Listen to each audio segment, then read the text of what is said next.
Cheers, guys. Epix 911, welcome to the Elitist Geek VR News for Sunday, October 30th, 2016. One more night till Hallows Eve, and the kidlets will be coming in droves. This neighborhood that my wife and I purchased a house in, when we bought the house, it was 2008. It was a new development, single-family home, in a development of about 70 other homes, right? Now there are literally thousands more homes. They've built schools, many more kids, and we've literally seen Halloween go from a handful a night to, I think last year we were over 150 kids visiting our door. So we've got the boxes of candies ready, and yeah, I love Halloween. Can't wait. Just a great time of year. No, I'm probably not going to dress up because I look funny enough already.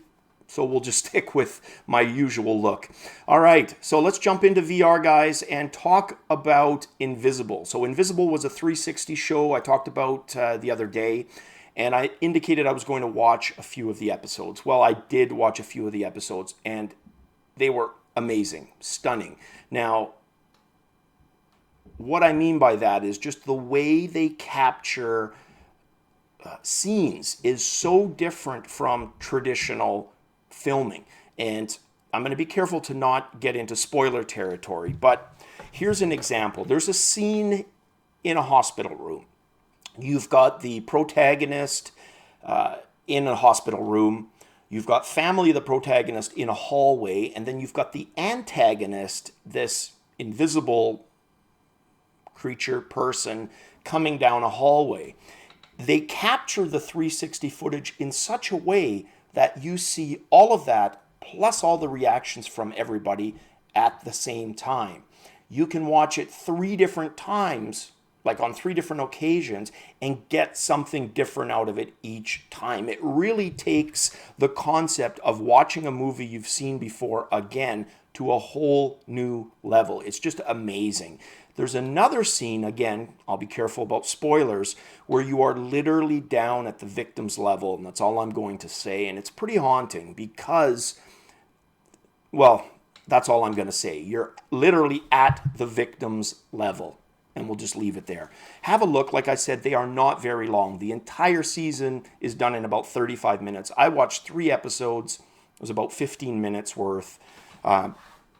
Literally while I was having a cup of coffee last night. So check it out. Very, very cool. And just a hint of things to come with 360. Showing you that 360 doesn't have to be, and I won't say it, okay, maybe I will, the fish lensy variety. That there's so much more potential there. Perfect case in point with Invisible. All right, let's talk about Tippett. Phil Tippett specifically. Now, he's quite renowned in the effects industry, a bit of a legend, in fact, if you're a Star Wars geek like me.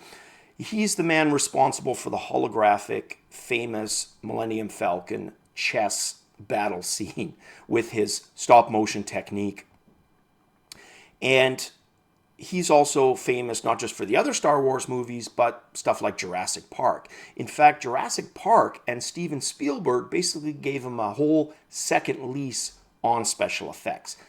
Initially, he was very intimidated by the CGI in Jurassic Park, and that famous line about going extinct used in the movie was actually a real-life line that he used to express his feelings about CGI making what he does in effects redundant.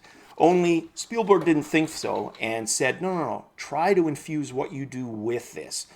Well, Tippett did exactly that, and the rest is pretty much history. His technique blended with it perfectly, gave him a second lease on his career.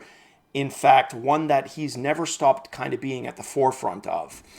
His latest production is called Mad Gods. It uses that famous stop-motion technique with personally handcrafted clay models. And it's pretty damn cool. Not terribly long, but very cool to watch. It's being distributed Samsung Gear VR and on Steam via the WeVR transport platform. Now, personally, I haven't had a lot of good experiences with that platform on Steam.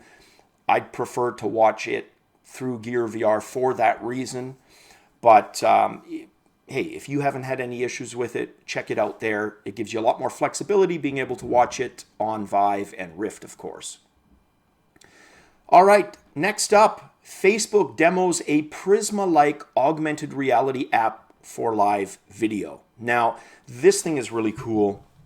As well as being kind of a history buff in general, I'm also a bit of an art geek, and of course, a lot of the Dutch and lowland masters like Rembrandt are among my favorite artists.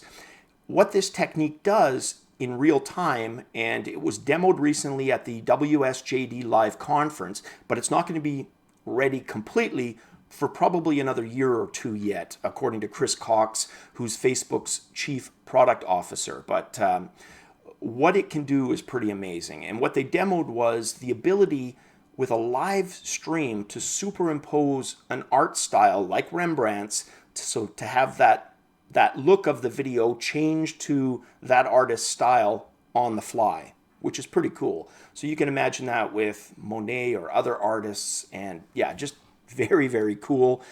Chris Cox goes on to say that he expects that within the next 5 years, 70% of internet traffic will be video-based. So this type of a technique is probably just the start of what's going to be available within those next 5 years. Next story, very cool, involving South Africa. So again, as a history geek, South Africa has always fascinated me. I've done my own family tree on my Dutch side back into the early 1600s. Most of my family comes from the province of South Holland, but I have family, Huguenots that escaped religious persecution in France. They went to Holland to escape that. Anyways, just a really, really cool history. But part of Dutch history is South Africa.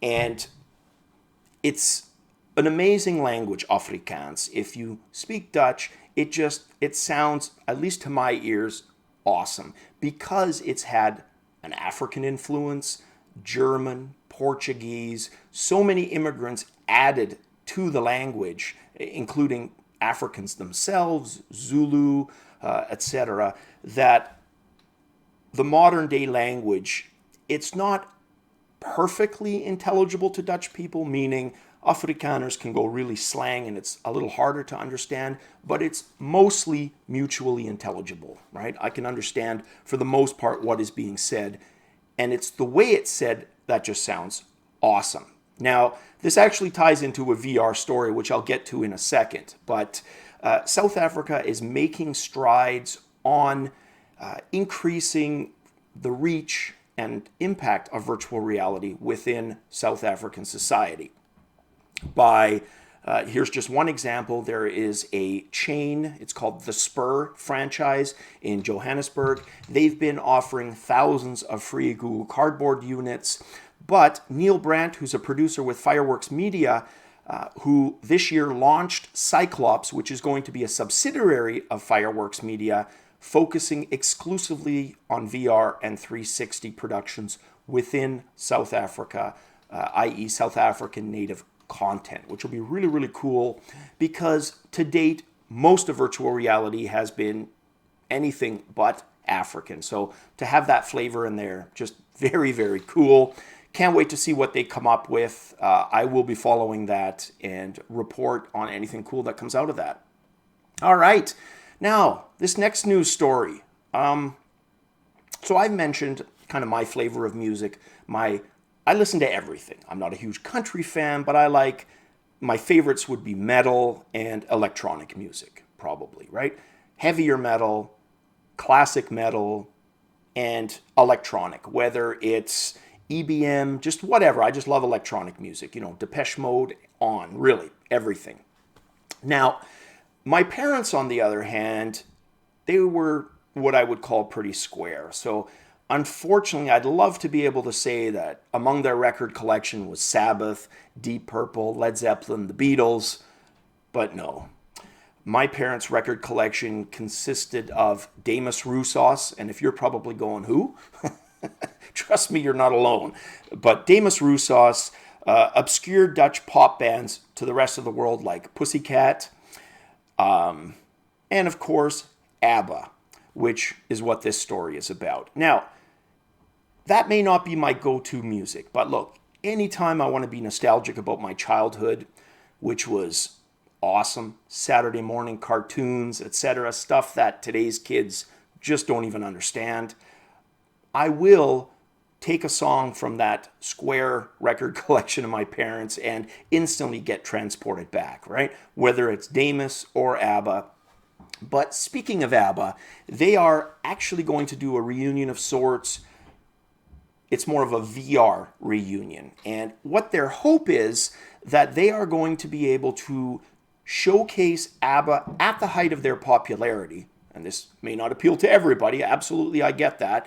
But show the band at the height of their popularity to a whole new generation using today's virtual reality techniques. So I got to admit, I am looking forward to see from a technology point of view what they can come up with. And yeah, their exact quote is, "The objective is groundbreaking venture that will utilize the very latest in digital and virtual reality technology, which will enable a new generation of fans to see, hear, and feel ABBA in a way previously unimagined." So very cool, whether you like them or not. And like I said, I'm not a huge fan other than the nostalgia aspect, but even I can't deny that in the 70s, they were pretty damn popular and they sold a bajillion records, and most of the hits are still recognizable to people nowadays. So if you've got that kind of staying power, props to you, and interesting to see what they come up with technology-wise.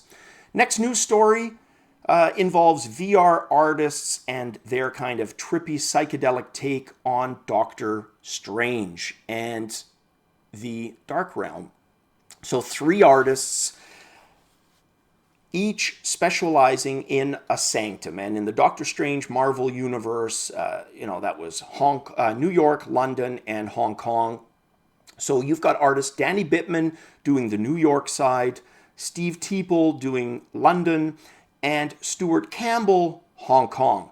Take a look. I've got the link here. It's from Mashable.com. There's 3 or 4 videos showing the different techniques that each of them contributed, and it's pretty damn amazing. All done with Tilt Brush. And if you thought you were amazed by what Tilt Brush has been able to do before, take a look at this. And like I said, it's just amazing how they captured the essence of Doctor Strange, really, right? And the Sanctums. All right, next and last news story. Boiler Room creates the world's first virtual reality music venue.